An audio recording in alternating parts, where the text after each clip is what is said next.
Paul, you're in Marazon in Cornwall. Welcome. You're an expert in self-flagellation, aren't you? We did this. Handed this back. We handed it back. There was 51 countries involved in ISAF that went into Afghanistan and went in because they were harbouring terrorists and growing opium supply and heroin to the world. Yep. We haven't been involved in combat operations in Afghanistan since 2014. No, but we did have a peacekeeping force. Our role was purely training and advisory. We didn't have a peacekeeping force. We were trainers and advisors since 2014. The idea that all these hundreds of interpreters went out on combat duties with British troops is rubbish. Well, they did initially, Paul, didn't they? Before 2014, but most of these guys turning up on the beach in Kent are in their early 20s. They would have been about 15. What's your basis for asserting that? Sorry? What's your basis for asserting that most of the Afghans turning up on small boats are in their early 20s? You can see them. See them coming. There's pictures on the BBC website. Oh, right, and you can tell who's Afghan, can you, just from the pictures? You have a good idea. You have a good idea whether someone came from Afghanistan or another country. I've seen pictures and I've seen the young lads interviewed on telly that they're saying that they're 15 and whatever and they need But help. even then, Paul, what if they are? What if they never served as interpreters? What if you're right, but they are fleeing violence and persecution? Hold on, Paul. What if they... Do you think Paul, we should have stayed in Afghanistan building up their nation state? Paul, what if they are fleeing persecution and violence at the hands of the Taliban? This is the government they want. The people of Afghanistan want the Taliban.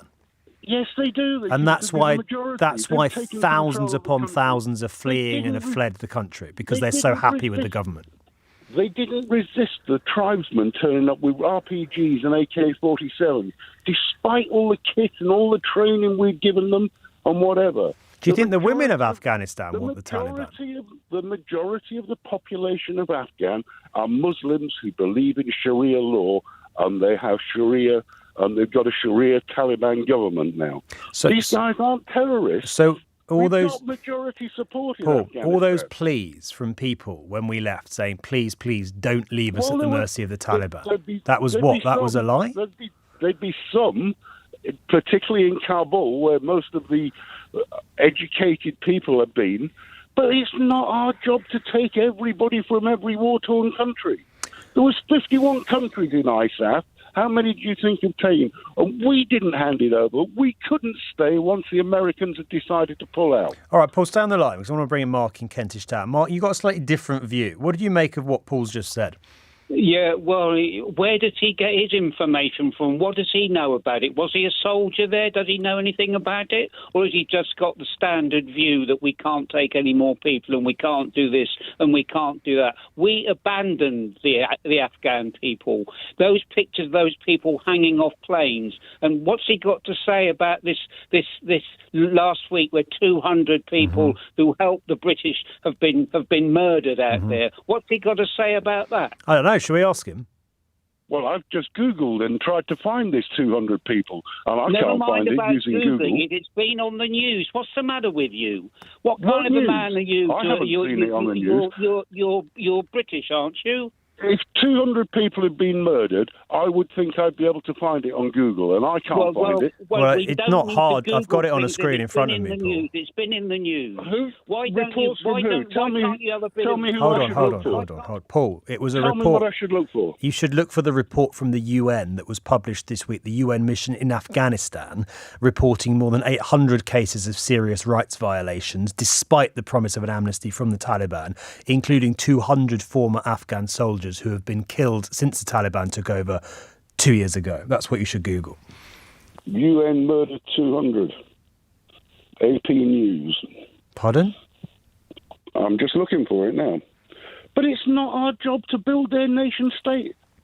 And you talk about we should have given them houses in Britain. How long do you think the waiting list in Britain is for social housing? Never mind about all that. What about abandoning the way we abandoned them? Don't you remember that? You blotted that out of your memory? Don't you remember the pictures of all those people, the wives and the children, the people hanging off planes?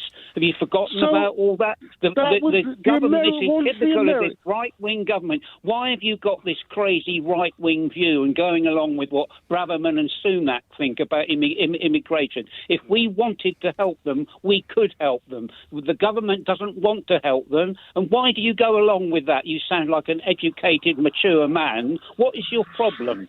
Paul? Because it's not our job to build up failed states in the Middle East or What kind of British man are you? Hold on, let him, Mark, you? let him answer. Paul. Once the Americans left, there was no way we could stay. We didn't have the resources, we didn't have the men, we didn't have anything. So once the Americans had gone, we had to go. What about the other 51 countries that were in ISAF? Mark? We chose to follow, like lapdogs, what the Americans do. And you go along with that, do you? Do you think it's right? Do you think we could have left troops after the Americans left? I don't know. Honestly, the point is we've abandoned them. We abandoned them. We went back on the promises that we made. Like Ben has said, we've broken our promises. That's the point, Paul, isn't it? I don't think anyone's saying we could have stayed there without the Americans, but we could have do more to help the people of Afghanistan now. Our job isn't to build nation states. No, the people that are fleeing. Our job. We were there 20 years. How much longer do you The want us people to that stay? want to get out, who served alongside our troops and are now at risk because they did that. How many do you think we should take? We took 600. We had net immigration of 606,000. Yeah, but that wasn't from Afghanistan. That's the point, isn't it? That was hundreds of thousands of people from Hong Kong and Ukraine, who presumably you were more than happy to welcome. Women and children. Weren't you, Paul? Do you dispute? Paul, do you dispute? Were you more than happy to dispute welcome the hundreds of thousands of people who have come here from Hong Kong and Ukraine? Yes or no? I don't know from Hong Kong, but the Ukrainians are women and children. Right. They're fleeing somewhere where a murderous tyrant has invaded their country. So Afghanistan, these people are leaving their home country. It's their country. So if you're fleeing Putin's aggression, you're fine with it. But if you're fleeing the violence of the Taliban, tough luck, in your view. I'm afraid to an extent it is, yes. All these countries, they're all Muslims killing Muslims in their own country. So it's their religion that's the problem, is it?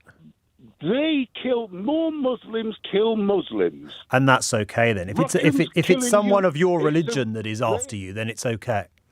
They have these religious feuds, and they're better off holding them in their own country. And the Christian Russians killing Christian Ukrainians? You don't have a problem with that's different, is it? Nation state attacking nation state. Right. Nobody's attacking Afghanistan. They're killing their own people. It's an internal matter. Mark, you think we should put our troops in harm's way, keeping them apart? No. We should not break the promise that we made to them. That is what Ben has been saying, and I completely agree with him. And you're just a right wing rubbish. Why do you go along with rubbish? Right wing rubbish. Right wing rubbish. Yes. How do you respond to that, Paul? You're a right wing rubbish. Well, he's the sort of idiot who goes on about Boris Johnson's corrupt and all this, and the Tory MPs are making millions. You're just proving the point. You are a right-wing rubbish person if you think I'm pro Boris Johnson. That's the last thing I am. You want to sort yourself out, sort your facts out, and get a bit of British compassion. He's a typical. I haven't got compassion for people in countries thousands of miles away. It's none of our business. You don't have any compassion for them, Paul. You don't have any compassion. You don't have any compassion. So the 200 former Afghan soldiers that have been butchered by the Taliban, it doesn't stir you in any way. They're Afghan soldiers. They're in their own country. What about the women, the girls who had dreams and hopes? What about the girls who had Paul? What about the girls who had dreams and hopes, who had their education taken away overnight? There isn't many girls leaving Afghanistan. Well, they can't, can they? 85% of them are men. You just don't care. It just doesn't move you in any way. No, it doesn't. No, there's lots of wars all over the world. So you feel real empathy. You feel all real empathy with the Ukrainian people, but just none with the people of Afghanistan. Because they're women and children. Is it because they're white? No, it's because they're women and children. You've just told me a that you have no sympathy. Paul, if you let me speak, I'll put the point to you. You've just told me you have sympathy with the people of Ukraine because it's women and children. And when I asked you about the plight of the girls in Afghanistan, you say you have none. The men in the Ukraine are standing and fighting off the invasion of their country. We're looking after their women and children who need to get away. Right. They will go back. But you don't think we have any obligation to the women and children of Afghanistan? It's not women and children coming here. You see, you're conflating this and you're making it... But it is, isn't it? We've lie. had cases of female judges facing persecution by the Taliban. It is women and children. How many women judges have you seen? Do you think we should? Do you think we should allow women and children from Afghanistan to seek for a safe haven here? No. So the women and children from Ukraine can come, but the women and children from Afghanistan can't. It's not our country. Paul, every single reason you've given for your difference between Ukraine and Afghanistan just falls apart. First, it was the religion. It was Muslims attacking Muslims, and that's okay. But when it's Christians killing Christians, that's when your sympathy starts creeping in. Then it was because they're women and children. But when it comes to women and children of Afghanistan, you don't care. What's the real reason? What's the real reason? I don't think it's our job to interfere in these countries. I think it was a disastrous decision for us to go into Afghanistan. We only did it because we got chased out of Iraq. Pursuing these stupid foreign wars in places that are nothing to do with us is none of our business. But we did it, didn't we?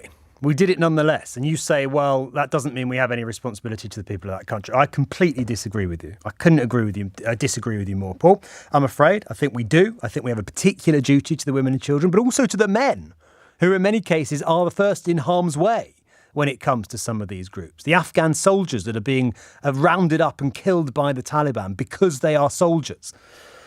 Paul, thank you for your call. Mark, thank you for yours. And Mark in Kentish Town, Paul and Mariah's on.